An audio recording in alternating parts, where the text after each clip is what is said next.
Welcome to week number 3 of BurnerCast. My name is Joey Strutz. I only have one of my co-hosts today. We got Brad Hosmer in the studio today, not being able to be joined by McKenna Seacrest. She is something about coffee. I heard she's making those coffee beans from Starbucks. I mean, it makes sense being she lives in Washington, but you would think, man, we would make it more than 3 episodes ever on now with making it full cast. So I guess we'll just have to roast her a couple times, be like, hey, BurnerCast, not important these days, I guess. Yeah, held hostage at work, but it's okay. We are still rolling. We got a great episode planned for you guys today. One of our biggest guests yet. He is the current world champion of hot air ballooning, the reigning British national champion, and the 2014 junior world champ as well. Please welcome all the way from the UK, Dom Bareford.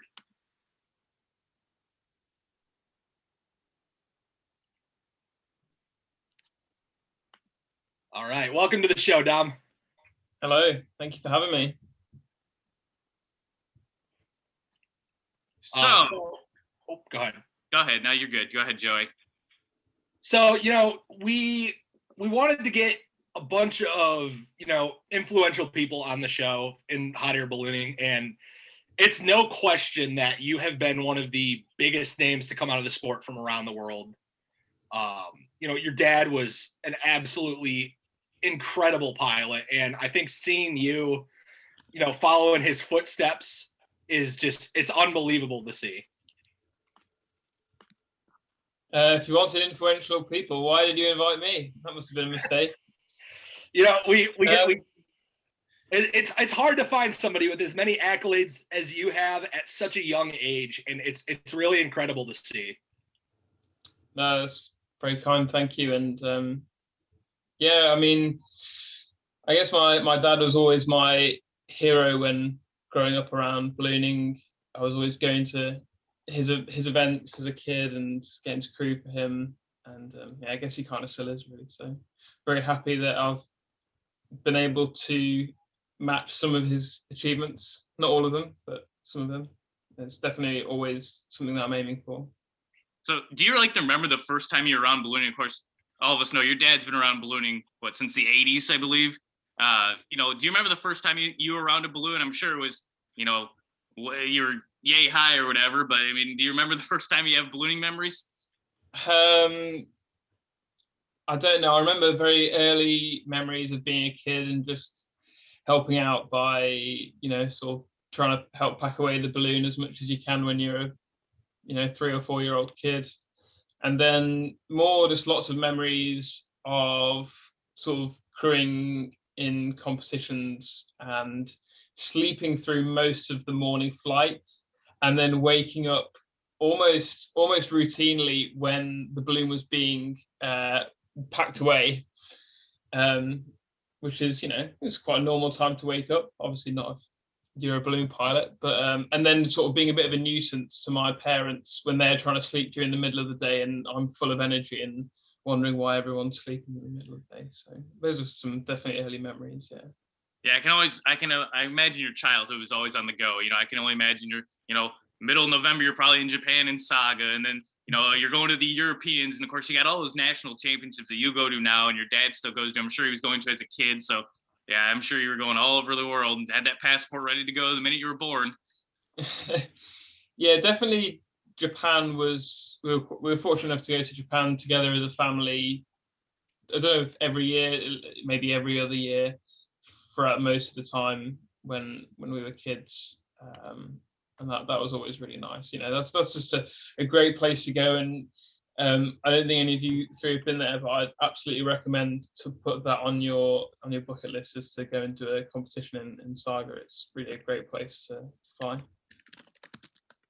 So at what point, so you were crewing all your life, you've been around ballooning. I mean, you and your sister have been, in it forever. So at what point did you want to get your license? I know I've heard some stories from you. Originally, you didn't want to get to ballooning. You were more of, hey, let's do other stuff. Ballooning wasn't always the front of mind for you, correct?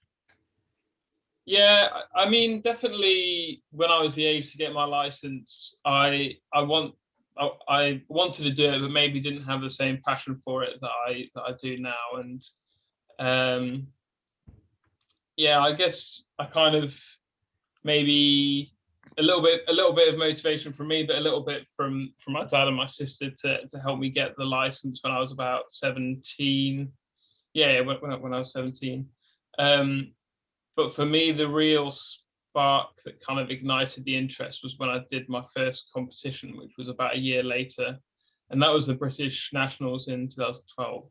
And it was pretty much after then that I was kind of hooked, and that's what really got me hooked on wanting to fly more, and wanting to go to more competitions. Yeah. So you really see, you know, how fast you've grown into this competitive mindset. I mean, in just a few years later, you won the 2018. You're the current world champion. I mean, Thanks to COVID, yeah. Can you talk a little bit about, you know, how that week kind of went down? Any strategy that you had that played into it? I don't know about particular strategy for the week, but there's definitely a lot of preparation, not just that year, but in the year before, just doing a lot of competitions. And so before the Worlds in 2018,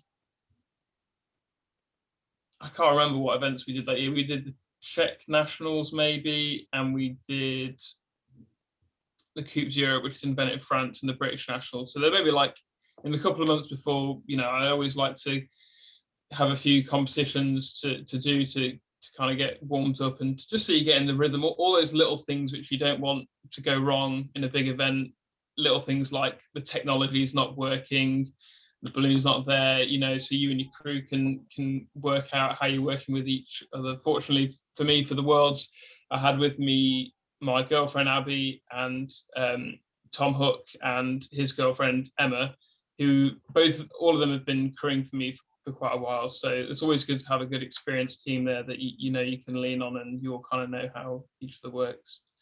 So that was the preparation, or most of the preparation. As for the week itself, we knew from the start, really right from the general briefing, that it was going to be great weather all week. So lots of flying, so you know it's going to be very exhausting. So a lot of it was just making sure we can get rest whenever we can. And then I also quite like that for me, when I know it's going to be a long event, because there's no real pressure on one flight or on one task. You can afford to make, you know, maybe one or two mistakes and still have enough time to let your consistency shine through. So that's really the main goal, is just to be consistent, which it always is, but especially when it's a very long event, it's just to be consistent and not make too many big mistakes. The really cool thing about you is, I mean, you've flown what, 2 Worlds now, and you got 6th and 1st. And yes, yeah, that's right. Yeah. I'm looking at hot air balloon competition results, and it's like, I mean, you got 4 finishes in your career at events. Now, granted, this is probably isn't all the events, but this is the major ones they've tracked, where you finished outside the top 10. Like that's remarkable. I mean, you got a couple of Europeans finishes that were a little bit low for your standards, but now you just have that expectation of like, hey, my 2 Worlds, like my average finish is like 3rd, 4th. Like now it's got to set over you, because you're so young. Like you're gonna be flying Worlds. Granted, hopefully they come back with COVID and everything rather soon. We don't know about that. I mean, you could be flying Worlds for another 40, 50 years. Like, does that ever set in with you how much success you had in such early in your competition career? It's like almost the expectations are almost gonna be like too high in the future. Well,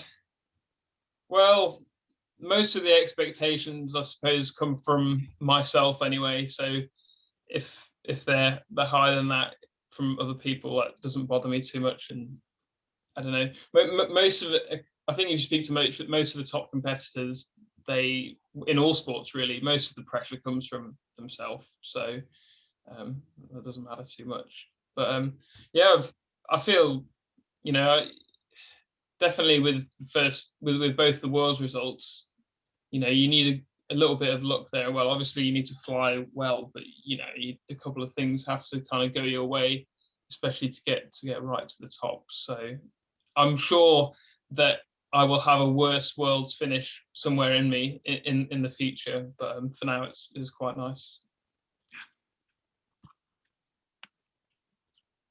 So let's talk about the UK Nationals for a minute. So that's another kind of remarkable thing about you. is like, so your first ever competition was the UK Nationals, you mentioned, in 2012. You finished second. Like, that's like showing up like to a NASCAR race, your first ever NASCAR race, and winning, or essentially, like that's kind of a big step for a guy that basically just got licensed. Not granted, you've been around it forever, you understand that stuff. So you're a little bit of a unique circumstance here.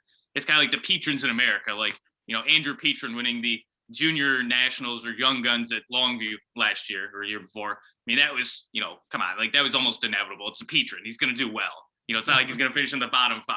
It's like, you finishing second, and how many times in a row have you won UK nationals now? It's like 5 or 6. 5, yes, 5 in a row, I think. Yeah. So it's just like, okay, you're always at the target. Like, what do you find? Like, what do you think your success points are? Where do you think you always hit on? Is it always just your preparation? Is it just the team around you? What do you think is what makes you so successful? Hard to know. I suppose I like to fly a lot, and I enjoy the competition, and I enjoy flying. I think that always helps, especially because that, one of the biggest difference makers I always think is how much that person's been flying in, let's say, the few weeks and the few months before they compete. That can really make a big difference. Definitely can for me. And I know you were talking about it last episode, but it'll be really interesting to see after COVID ends, if it ends or when it peters out and we can start flying again, how that affects everyone's level when, a lot of people won't have been flying much for the last year. I know I've not done anywhere near as much flying the last year. So for me, I'd definitely say it's a lot of flying.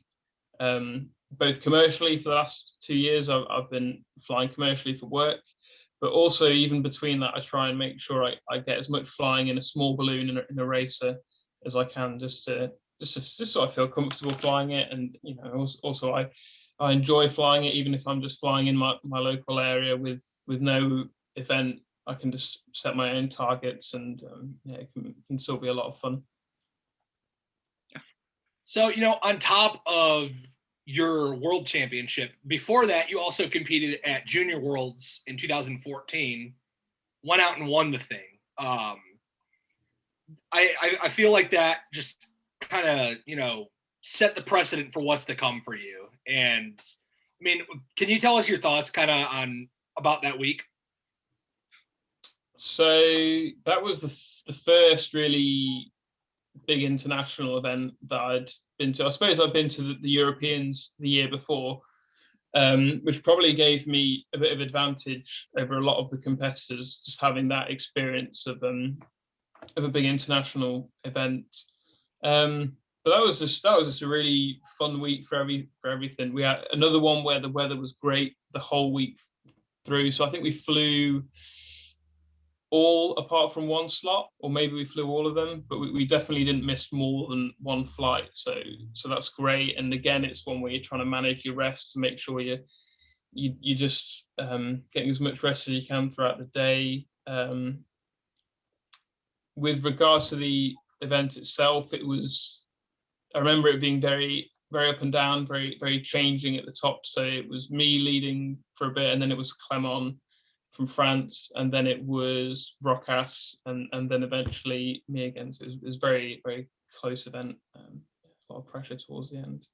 See, it's crazy to look back at that event, just kind of how much it's going to shape the future of ballooning. Because I mean, you're not going anywhere. Rocas isn't going anywhere in competition ballooning, nor is Clement. I mean, I wouldn't be surprised if all three of you guys get a world championship. You already have, but Rocas is certainly going to be up towards the top for a while. So is Clement.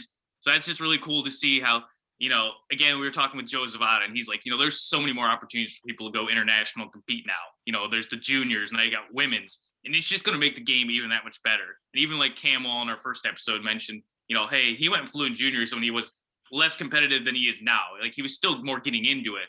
And it was just like, hey, like, you're still there and you compete at the world level and you win. And it's no slouch. Just because it's juniors labeled that doesn't mean it's actually juniors. But you got guys that are clearly able to win world championships, which is really cool to see. And I think it's really good for the competition groups and, getting more youth involved like ourselves. So it's really cool to see. I'd like to fly juniors in the future. I'm running out of years. I'm 25, only got 4 more years. So COVID's not helping me, but we'll see. We'll see what happens. Yeah, it's been a great level at all the three juniors that I've been to, and testament to that is that I didn't win the juniors the next two times. I came third in 2016 and in 2018. Admittedly, I wouldn't say I flew as well at either of them, but that just shows you that how high the level is, and how great the pilots are competing them. And it's a great experience for the young pilots to go to. If you look at the sort of pretty much all the competitors from the first juniors, those that are still competing now, it reads like a who's who of who's good in young competition ballooning, and there's a lot of big names in there. So when you go to like a juniors, do you ever almost use it as like a test session for like worlds? Like, are you doing certain things that you wouldn't maybe do at a worlds to kind of, it's not so much, you want to play it safe and get that good score at worlds, or maybe you're just trying new things at juniors so that way, when you go to the big game per se, do you ever do stuff like that, or is that just you're always in the same mode? I would love for that to be my excuse for not winning the last two juniors, but that is not the case, I'm afraid. No, I just didn't fly as well as those. No, I take them as seriously as the Europeans or the worlds. Okay. So what's your thoughts on like the future of the technologies that we're using in competition ballooning with the new sensors we're using, the apps? What do you think about all that? Are you more, you're young like us, you've embraced this technology, you grew up around it. So is this something you like more, or do you still like the hard targets? What's your thoughts? Do you mean more the technology that the competitors use to navigate, or the technology that the competition uses to measure and score us? Go into both. I'm sure our viewers will love both statements. Okay. Well, with regards to the technology that the competitors use, most of what I'm using now has been around since I started, so I can't talk as well as other pilots can on how that's changed the game, but definitely that makes it easier to fly, to competition fly in a way that, there's less for you to think about. So for example, before there was any moving map, you would have to spend a good portion of your time flying, just trying to navigate and work out where you were. That would take a large part of your resources, whereas now that can be instantly delivered to you on a computer screen. So it gives you a lot more time just to focus on flying the balloon and decision making. With regards to the technology in the actual competition, I think you always need a balance of what tasks are physical tasks where you're flying to a target, and ones that test you in other ways. I've always said that's it, and where that balance lies will differ depending on which pilot you ask. I think it should be kind of like what Claude's done for the last World Championship. Seemed pretty good for my liking anyway. I'm a bit biased, but somewhere around that seems quite good, and really gives a great mixture of tasks. And adding on to that, the new technology, which is going to be really exciting in the next few years, is the kind of technology which allows the competition organizers to deliver that information of the scoring of the event in real time. And that could be really exciting. I think I'm very excited for that. I'm sure you guys are, and that could really change the way that we get to watch ballooning at home, and hopefully make it a lot more accessible to a wider audience. So yeah, I'm really excited to see where that goes. See, I'm sure someone like your dad is just like blown away now, being what it was back in the day. Like you listen to some like the Bruce Comstock stories from like the first worlds in Battle Creek, and we just flew into this cauldron and it was piping hot, and just stuff like that. And all the crazy technology, the wedding cakes, the all that stuff, the elbows, angles.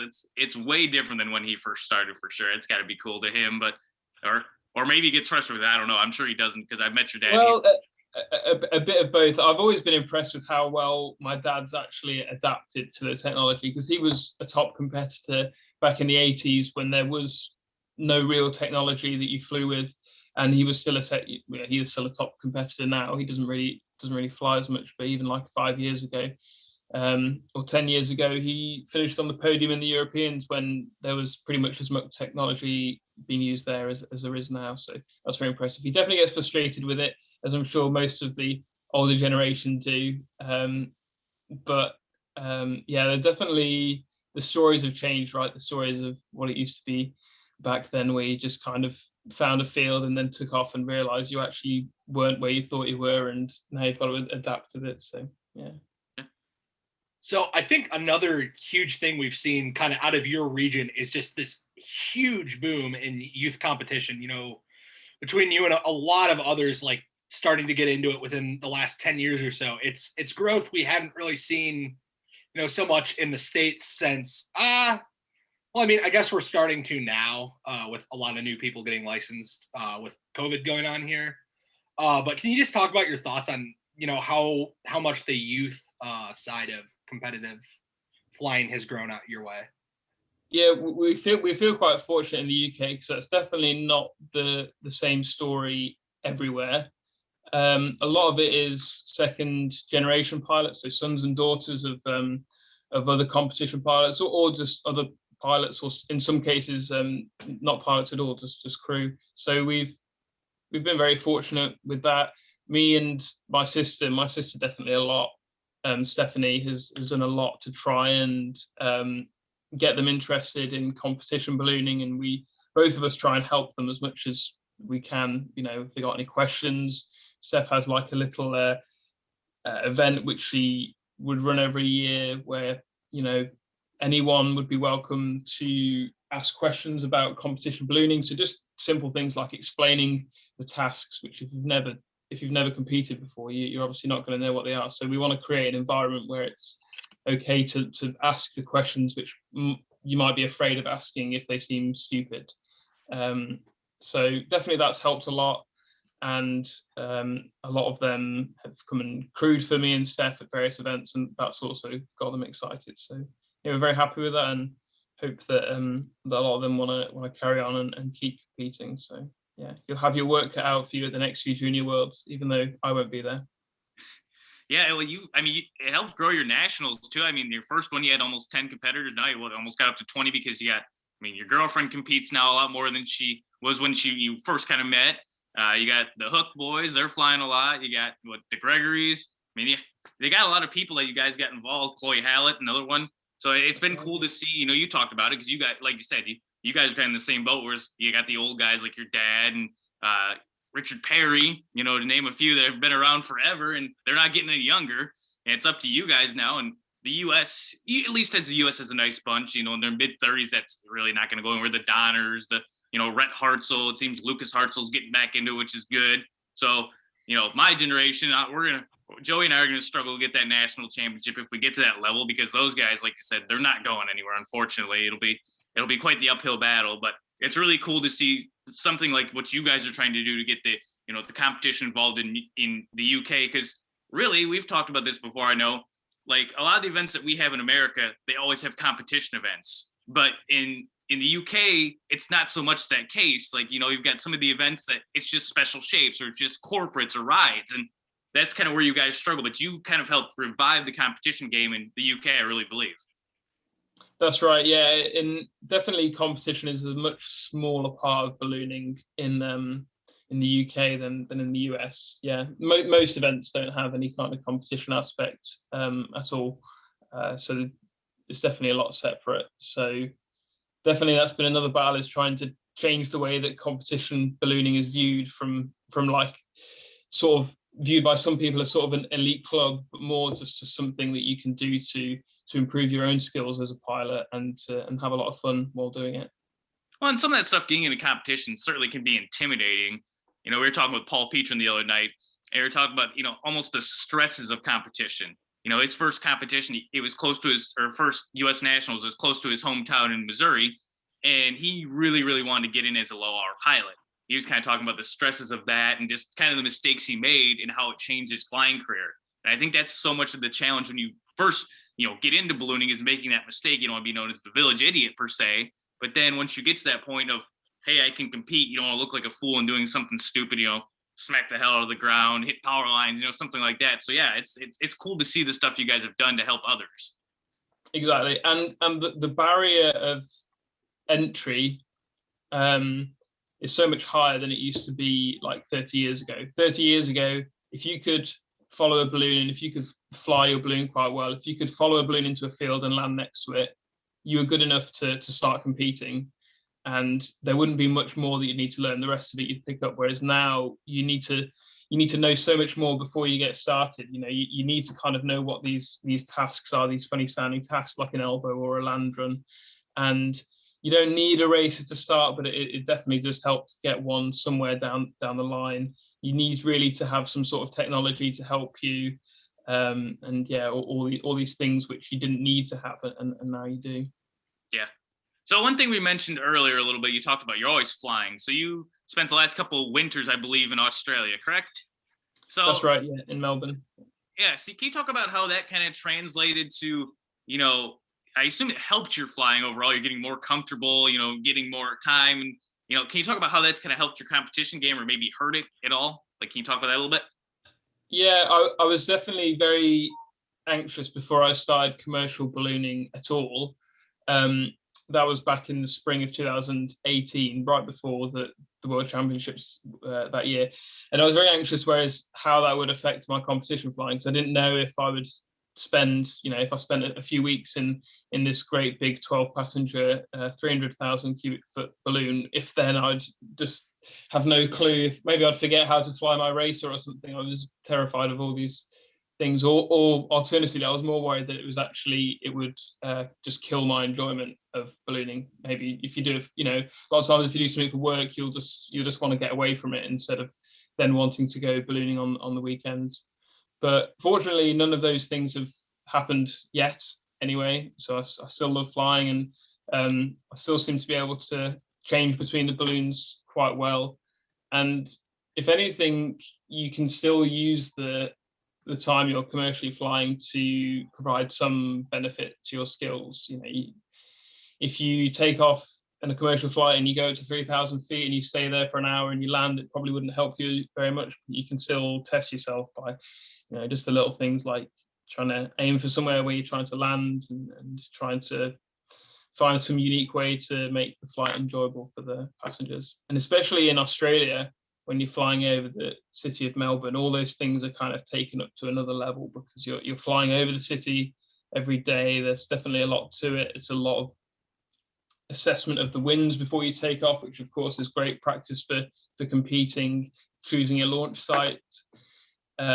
And then again, landing in normally a park somewhere in the middle of the city. So you're aiming for a target there. So that's really been very enjoyable. And I've loved that part of commercially flying in Australia. And I've been very sad that I haven't been able to go out this winter due to COVID. And hopefully I get to go back there, because it's a lot of fun, and yeah, great place to work on your skills.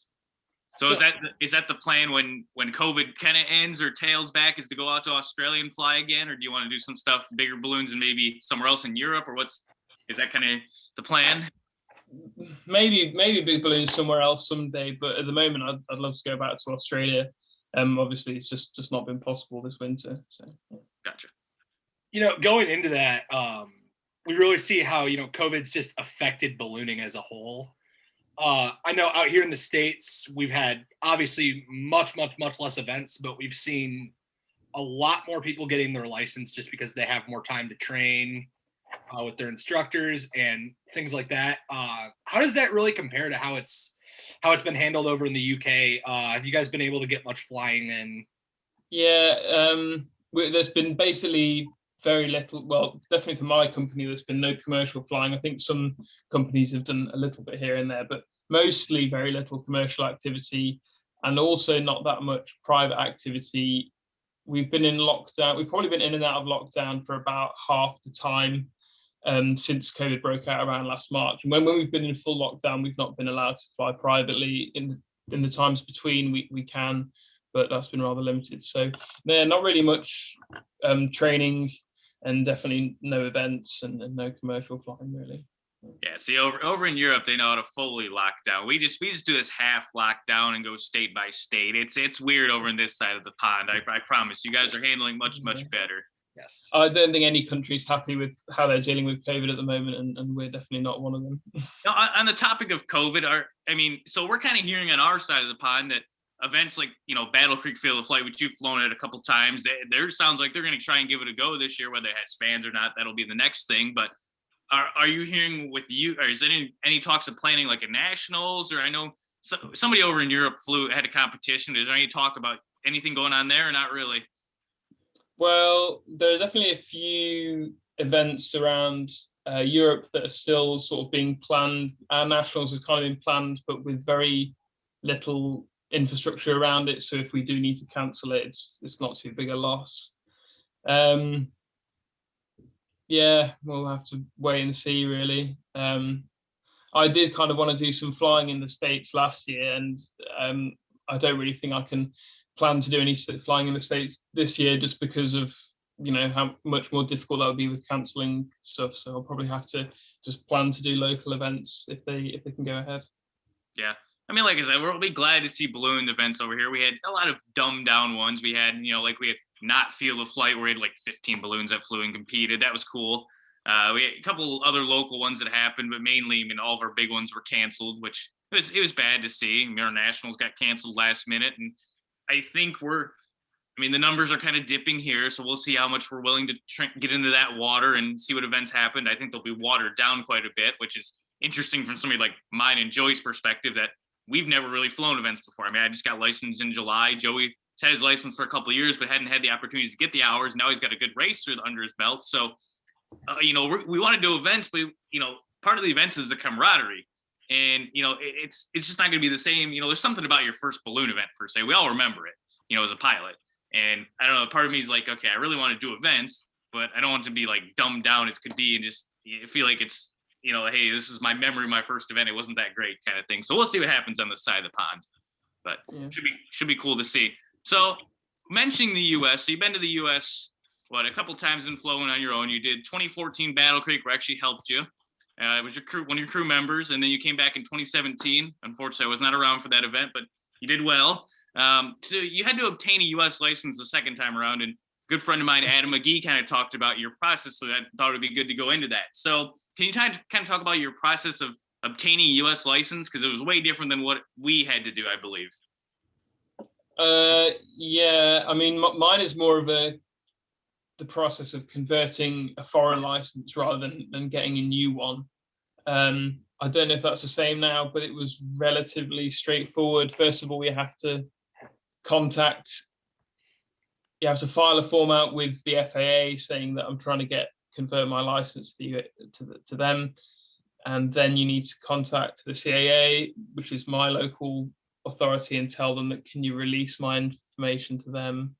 And then after you do a little bit of that, they get all the information they need, and then you sort of have a little meeting with an FAA examiner, but not a balloon examiner. It's sort of a bit different. So it's my meeting was with someone who didn't really know anything about ballooning, but still was confident enough to give me a license. So it's a bit of a strange process, but yeah, it's quite nice. I've got it now, so I guess I'll have that for as long as I need it. Yeah, nice. See, you flying in the U.S., I always thought it was really interesting. I know a couple of people also thought about this. So the first time you flew in 2014, they made you fly with a pilot.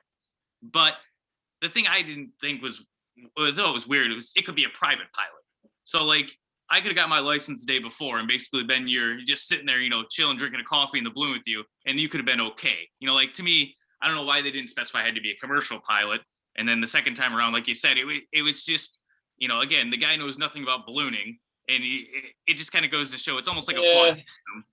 Yeah, paperwork, paper is patient, and paperwork is definitely, having a piece of paper saying that your balloon is legal is far more important than actually being safe in the modern world. And that exists everywhere. It exists here in the UK, and all those sorts of funny rules that you just kind of have to play ball to allow you to do the fun bit. But the funny thing is, when I came back in 2017 to fly, there wasn't actually anyone checking that I had a US license, even though there was a time when I didn't need it. So yeah, that's always the way it works out.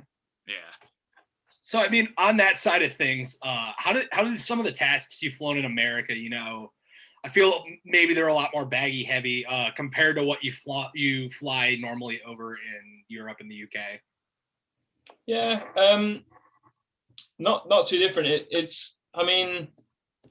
So in the UK, for the first few years when I was competing, I mean, really up until a few years ago, we were flying with observers. So we were just pretty much full baggy tasks, or at least 80% baggy tasks. And then whenever I flown in Japan, obviously that's all with observers, so that's all baggy tasks as well. So it was good. I really liked it in America. I like flying in different places, wherever it is, just to get a feel of how different places compete, and the sort of little things that like some areas are good at. Like definitely all the US pilots were really good at the baggy tasks. Just that flying into a target with just 2 layers of wind, were very good with that. So I don't know if it was super different than anything I'd encountered before, but definitely somewhere I wanted to go back this year, and I'd love to go back and fly some events there, like Longview's one and Indianola.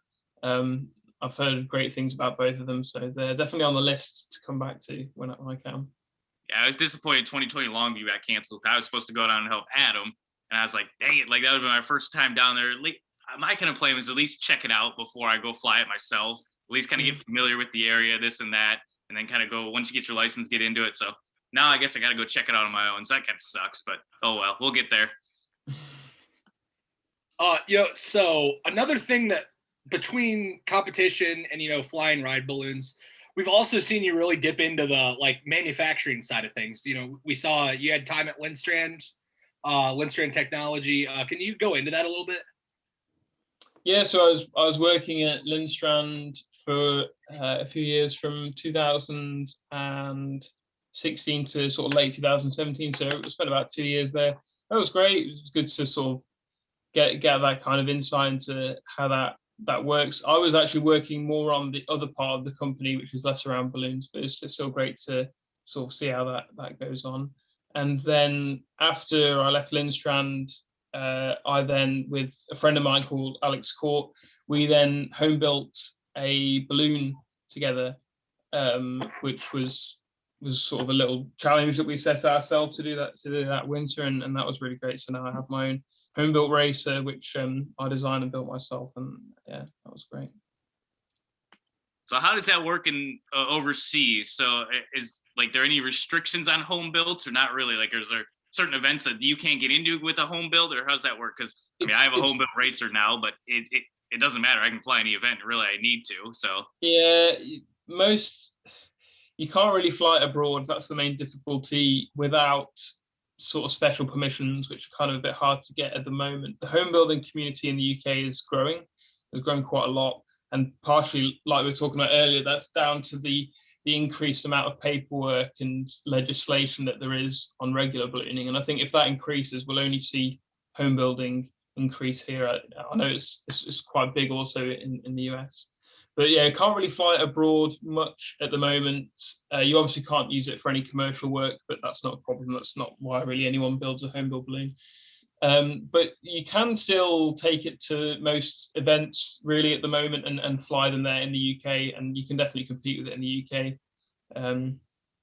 Yeah, like you said, home building is really growing in the US. And I think another thing along with the paperwork is that just how expensive ballooning has got. We talked about earlier the barriers of entry, and you were fortunate, you grew up around it. Joey and I, we had to find our way to it and kind of pay our way into it and pay our dues and buy our own stuff. So it was kind of like, again, it's not cheap by any stretch of the imagination to buy a balloon.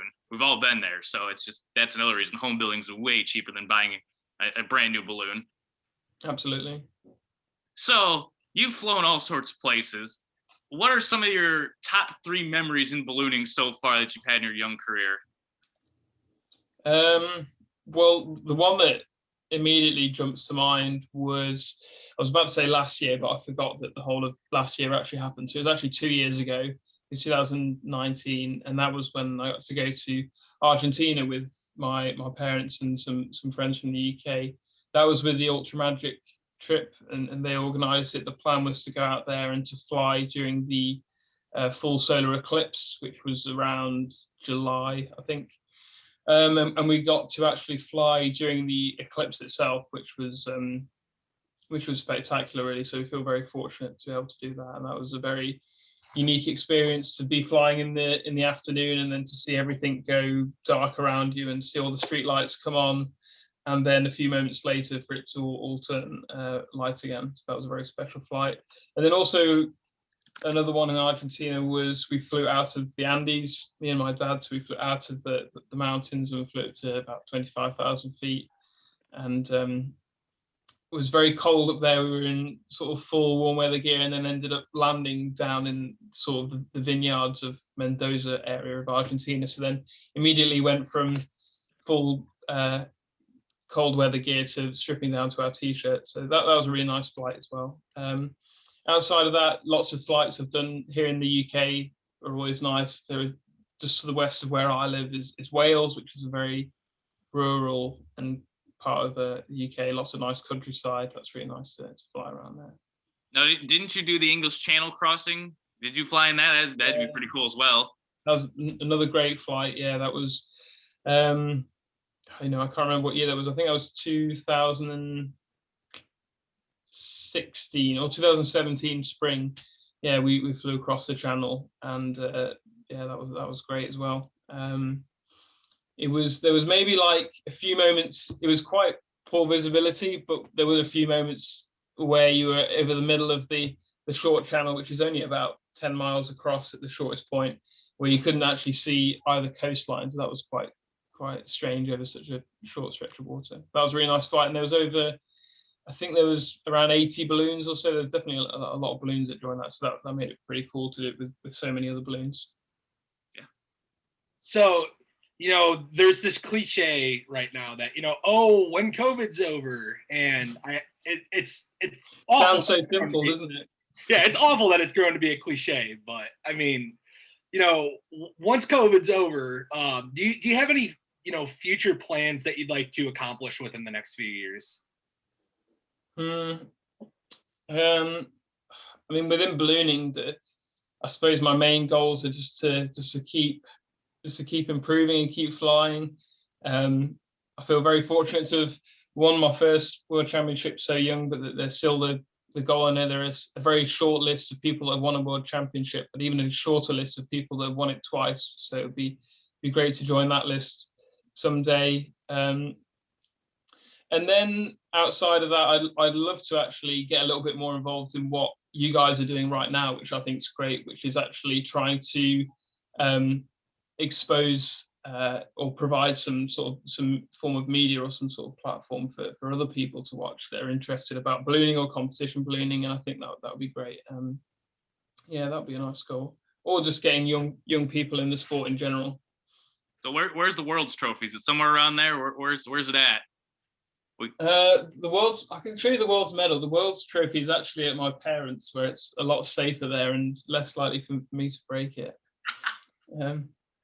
But I don't really feel like I should have it for these last 2 years. I feel like it should just be given to the FAI. I feel like I just have it by default at the moment. If that makes sense, I should have given it back by now. But there you go. I mean, I assume you might be the longest in history. I mean, I'm assuming hopefully I don't think there's ever been a long of a gap. I know there was a couple 3-year gaps when they kind of changed the years around, but I think you might be being the longest in history somehow. There was a guy that won it twice in a row back in the very early days. Paul Wozner? I believe so. Yeah. So he would have had it for 4 years. So then it just comes down to what time of years the events were held. Yeah. Gotcha.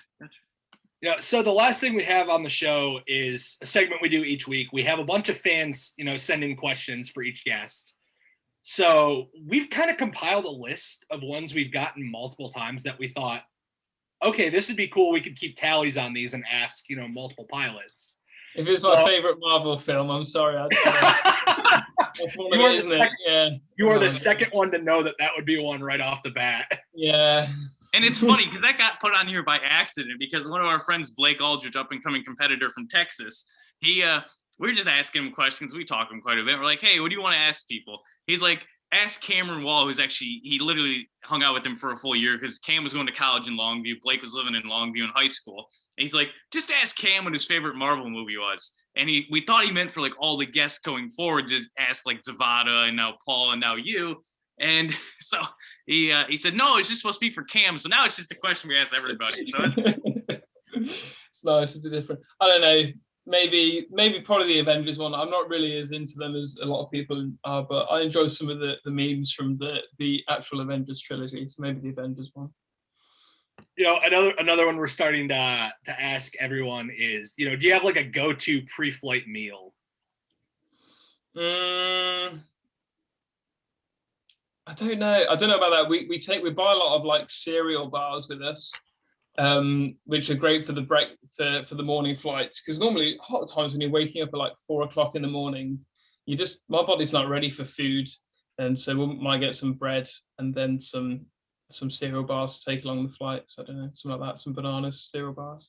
Is there anything you avoid before you go flying, like any kind of food? Because Cameron was talking about on a call with us the other night, and it wasn't recorded or anything, but he said, I now avoid ice cream because one time I ate a bunch the night before and flew the next morning and almost had to do something that none of us like doing in the air. I've been there before, not in the air, but pre-flight, with not a lot of time to get in the air. Yeah, I don't know. Anything that you think is going to upset your stomach is terrible. I don't drink alcohol normally throughout any week where I'm competing now, which I don't really have a problem with. But yeah, that's from personal experience. Any sort of dodgy meat or anything, any kind of curry, anything that's going to upset your stomach, just no. Been there, done that.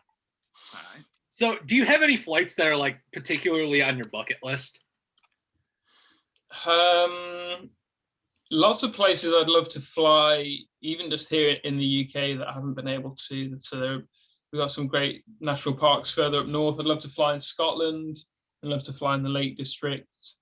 Yeah, lots of flight. I mean, anywhere. I feel fortunate to have flown in as many different and exciting places as I have, but that the list is ever growing. But the more places I fly, the more I hear about other places that would be great to go. So I think lots of places in the UK I'd like to fly still. So, you know, our next one. So for a lot of professional athletes, you know, at their games or their matches, they'll have a song that they come out to, like a walk-up song. What would your walk-up song at a balloon event be? Walkout song, I don't know. Part of me just wants to have something stupid, something that would make people just burst out laughing, like they'd be expecting something serious, and I just play like the Benny Hill theme tune or something. I don't know. I don't take myself too seriously when it comes to stuff like that, so it wouldn't be anything. It wouldn't be anything conventional. I mean, it was better than the last one that was picked. Let's be honest, Joey. It was better. You guys will see that one later on, but that was that you guys will see that on the next episode, which we normally announce our guest right at the end, but we've kind of spoiled it a couple times. We filmed with Paul Petrin the other day. He'll be week 4's guest. Hey, it's hard when you film one day. It is. You get it backwards. I mean, out of order. I mean, due to you being in the UK, it was kind of hard to film on a Friday, you know, during the week. So we had to kind of do you on the weekend. So it's cool. We're all good. Oh, yeah. So if you could have lunch with, I guess, one ballooning legend, past or present, who would it be?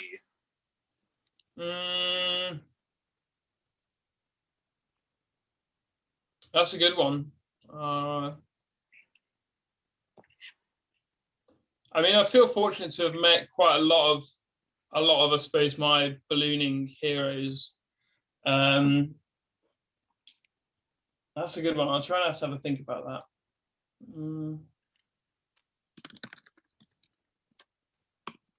I suppose a good one, who's sort of in my head at the moment, who passed away a few years ago, is David Levin. He was a really great pilot who was great both at gas ballooning and hot air ballooning, and I got to speak with him a few times, but he'd be quite a cool person to have a chat with.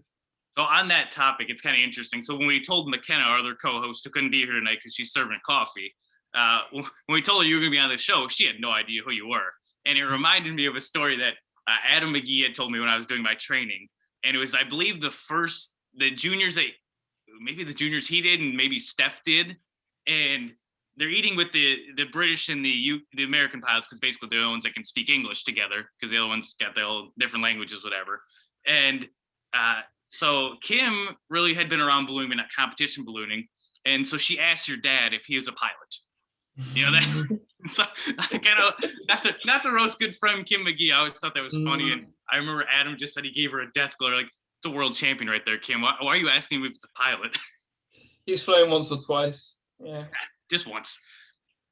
You know, I've done that when I was a kid. When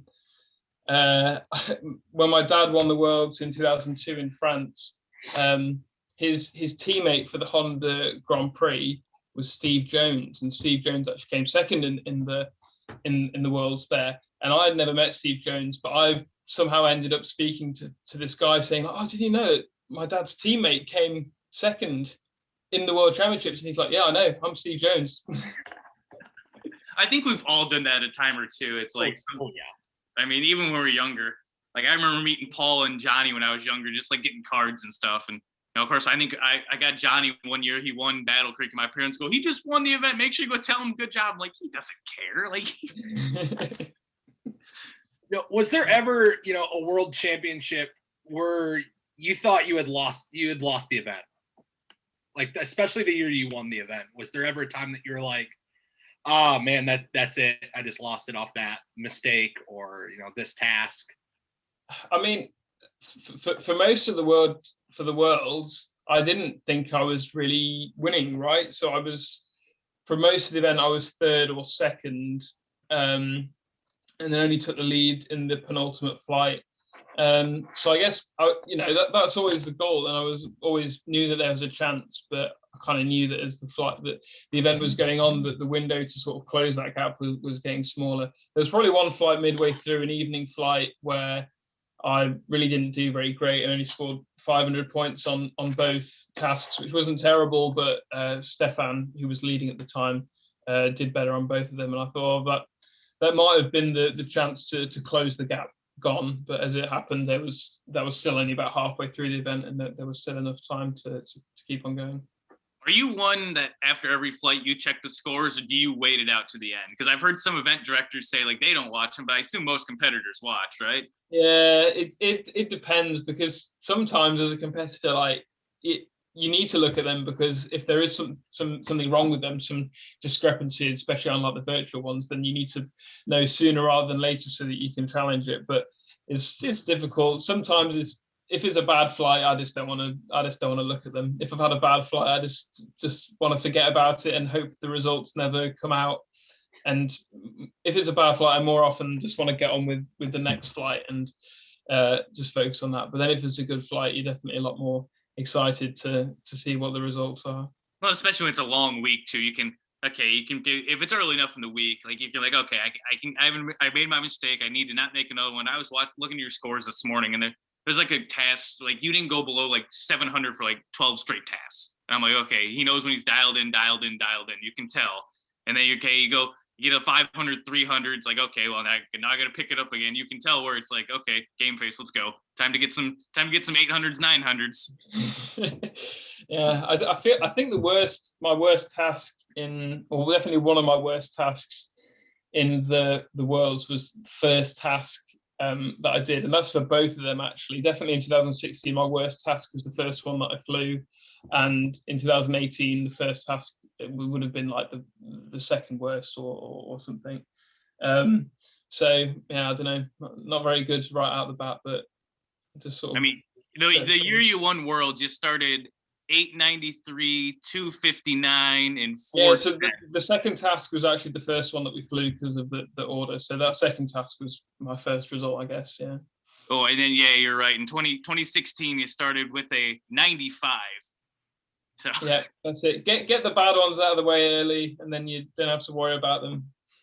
Yeah. Do you ever find it difficult, working with your sister and your father at events? No, the complete opposite. I love working with them, and I definitely feel like I actually fly at my best when either one or both of them are there, because I think we always tend to work quite well as a team and bounce quite well off each other. We obviously have quite a similar mindset and quite a similar way of thinking, but still different enough to offer different suggestions and different approaches. So we seem to work very well together, and we also, I always feel very how do I say it? Very selfless. No inhibitions about helping them. I don't feel like I have anything to lose by helping them. I just want to help them and see them do well. And I think that they're the same with me. So that's always a great atmosphere. This next one comes from Brock Bame. he was on this to ask you if you had a favorite place you've flown. Like I spoke about earlier, Argentina was great for the scenery we got to see there. Japan is always really special for the people and the events. Love flying in Japan just because of the people there. The enthusiasm for the sport is really quite something. So that's great. And then obviously flying home in the UK is always nice just because it's home. Do you have any hobbies, outside of ballooning? And if so, like what are some of those? Not a lot really. Not a lot that's very interesting. No, I suppose I play a little bit of football, or I used to play a bit of football, play a little bit of chess, and play some video games with my friends. But that's it really. Yeah, not a lot. Well, I think the audience needs to know now. What type of games we talking here? It changes. It changes. I play quite a bit of Rocket League, which is like car football. Oh yeah. And then strategy games I quite enjoy as well. So. Nice. I don't think we got one more. So do you have like one competitive event that you hadn't won that you wish you could go back and redo?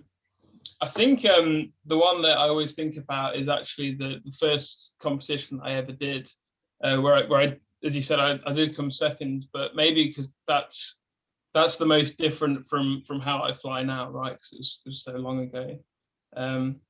I'd just love to put myself there back in old Dominic's shoes and see what would be different. I don't know, it'd be quite cool to see. Yeah. That's all the time we got for you this week. Thank you all for watching, week 3 of BurnerCast. As we have previously mentioned, next guest on the show is 3-time U.S. national champion and current director of the U.S. Nationals, Paul Petrin. Thank you, Dom, again for joining us tonight, and we'll see you next time on BurnerCast.